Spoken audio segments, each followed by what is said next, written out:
A very good morning I bid to all. My name is Neyamalar Guru, daughter of Khumara Guru, and I am from SMK Methodist ACS Paritbunta.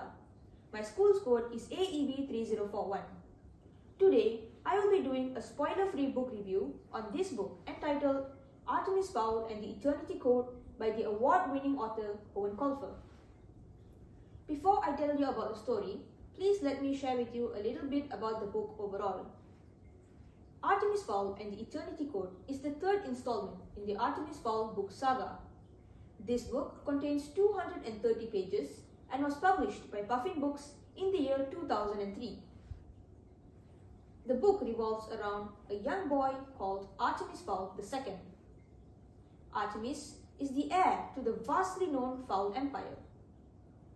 Artemis Fowl may only be 14 years old, but he follows his father's footsteps and becomes the world's youngest criminal mastermind. At the age of 12, Artemis had discovered a hidden species of fairies living underground, and since then had decided to explore and even exploit them. Now, let's take a look about this book. Artemis Fowl and the Eternity Code is a book in which Artemis Fowl discovers and invents a supercomputer called the CQ. This supercomputer is the world's most powerful computer ever invented, and the only reason Artemis Fowl managed to invent it was because he had used stolen fairy technology which he had acquired in his previous plans. In this book, Artemis Fowl plans to invest in his supercomputer by selling it to the businessman called Jean Spyro. However, as Artemis Fowl's plans began to fall flat, he realizes that he might be in trouble.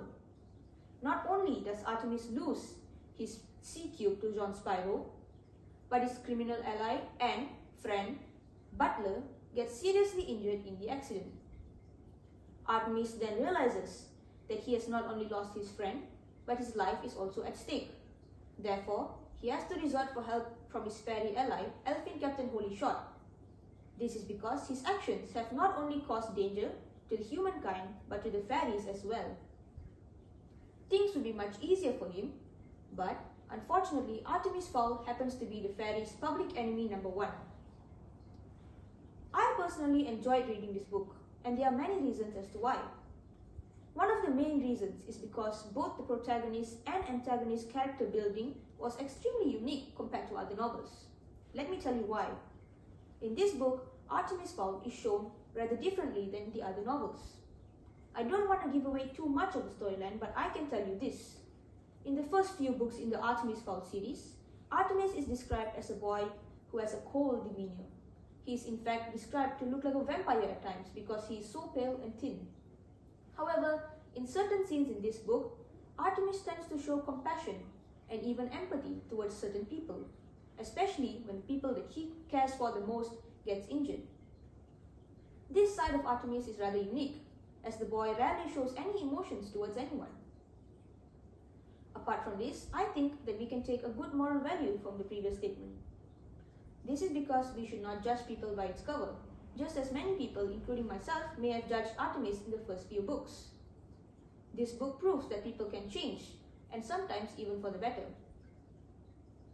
Apart from this, the antagonist of the story, Jean Spyro, isn't like the most characters in enemies' books. This is because Jean Spyro is rather different than most of the antagonists in other novels. Most stories may show the antagonist as a character who is strong and big-built. However, Jean Spyro is a rather thin man, and he usually uses most of his intellect instead of brute force. This matches Artemis Fowl's personality, as both of them are geniuses. Overall, I would rate this book 5 out of 5 stars. The storyline is unique and it even has illustrations at the bottom page made by the author. This really helps readers to understand the story more, and it even drags attention. I really wish that you will have a chance to read this book. In fact, do consider purchasing a copy for yourself. There's even a movie made by Disney about Artemis Fowl if you're interested to watch it.